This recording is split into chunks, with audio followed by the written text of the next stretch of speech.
I bid you welcome.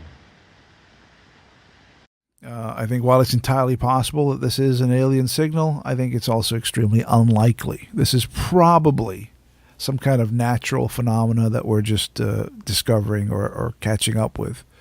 I think that's the most likely explanation. While it is possible that it's an alien civilization, I think it's unlikely. But this news item that popped up this week did get me thinking, and it got me thinking about the Fermi paradox. And I'm not sure whether you're familiar with that. I'm guessing that you are. And it basically comes down, well, where is everyone, right? Where are the aliens, right? Why are we doing? I mean, and the Fermi paradox is completely logical and rational and makes total sense, right? When you think about it, it makes complete sense. So it does. Now, I do pick holes to some extent in the Fermi paradox. All right, go ahead. Not that I disagree with it as an idea, and it stands true, and it does make us question, well, hang on, we should have either had communication with aliens by now. They most certainly must exist somewhere. Right. But it's all based on mathematical equation. Yes. And numbers. Right. And one of the founding principles of this paradox is the idea that of mediocrity, that the Earth is average. And Earth has spawned life as we know it. And everything around the equation suggests that how do we work out how many potential planet Earth there are if we are the average? I would suggest that Earth isn't necessarily that average. I would suggest we're a bit more special than that.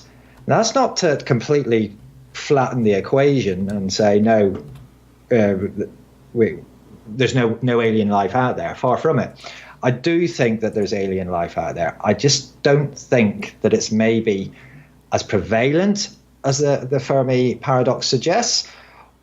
And also, we've got the different timelines as well of, we look at human,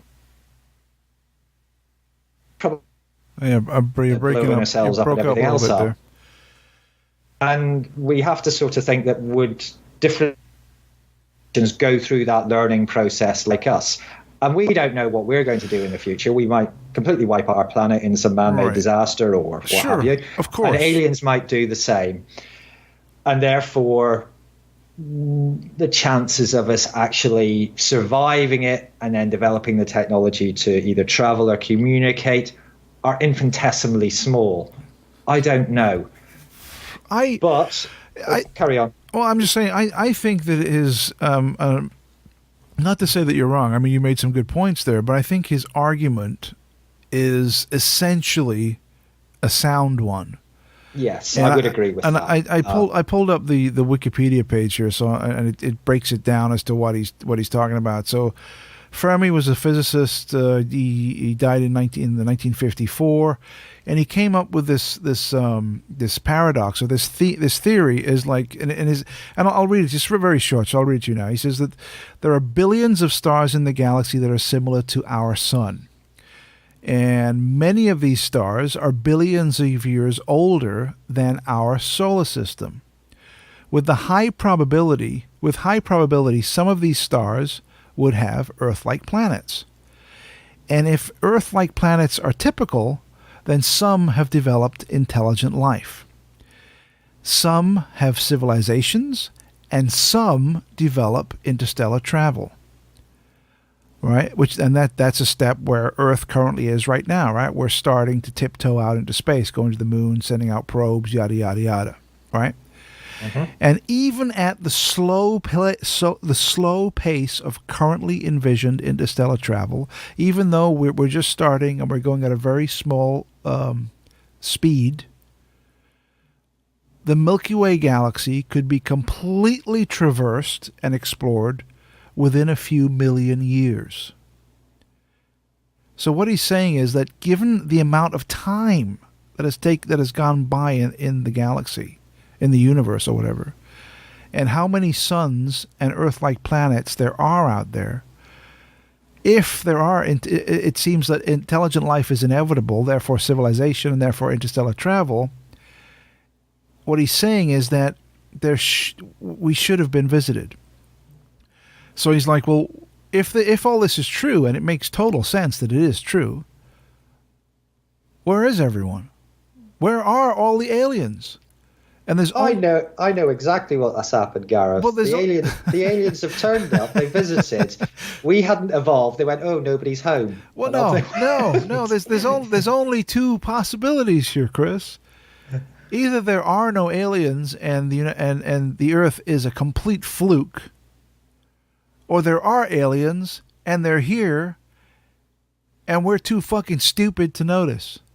Well, not necessarily that they're here, but they have visited us, I think. Yes. Would be there.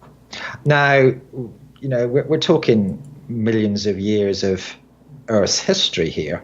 And mankind, and civilization, as we have, is a drop in the ocean in the timeline of the planet.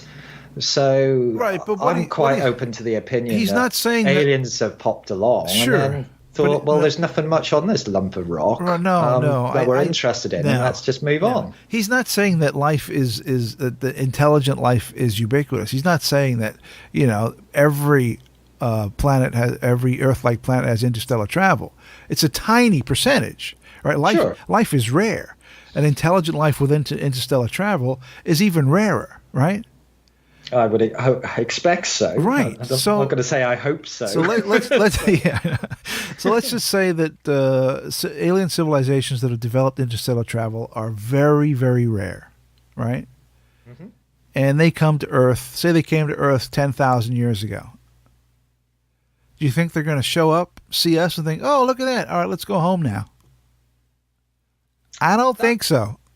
Well, no. That depends on what motivated them to come here in the first place and what motivates them to travel. We are making the assumption that any intelligent alien life is similar to ourselves in our thinking.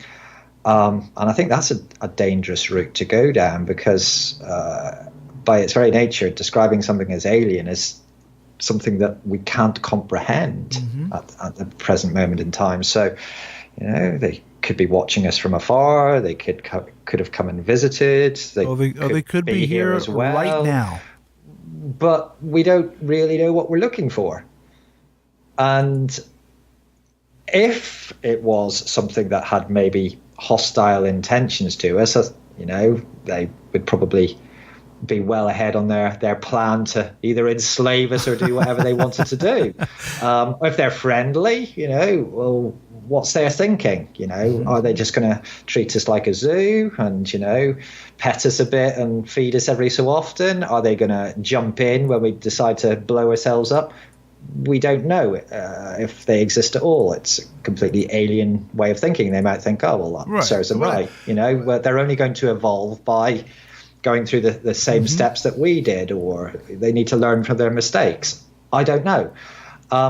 Or the other alternative is there are no aliens. Aliens don't exist at all. Exactly. And if that was the case, I think we're in a very bizarre situation because we would expect them to be out there. Mathematically, we would expect them to be there. So what's going wrong?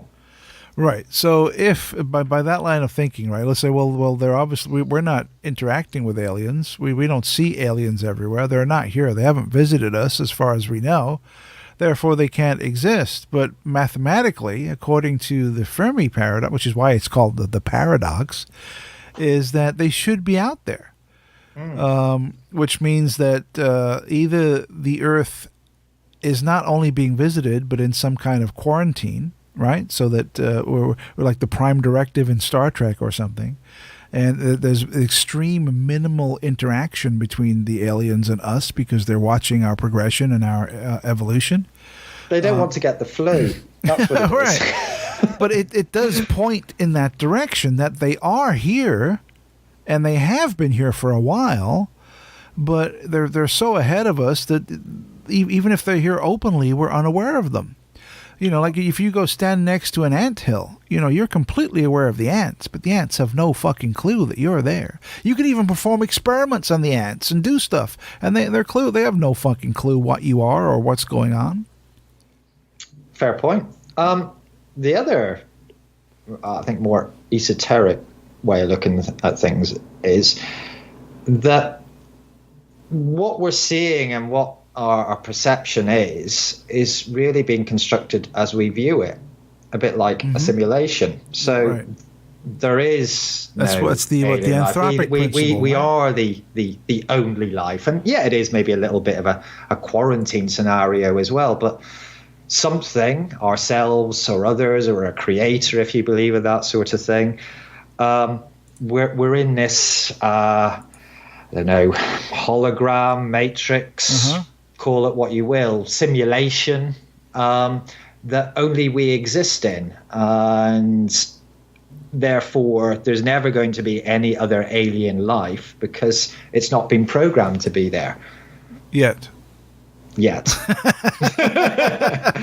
I mean, this is great. I mean, this kind of speculation it's wonderful. I love talking along these topics. I mean, ultimately we know nothing. We're just playing the game, like the what ifs, right? The ifs and that's.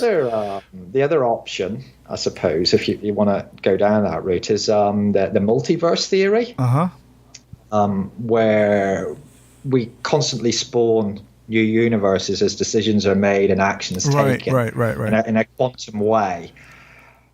But each universe, as it pops into existence, has got its own set of physics and scientific laws.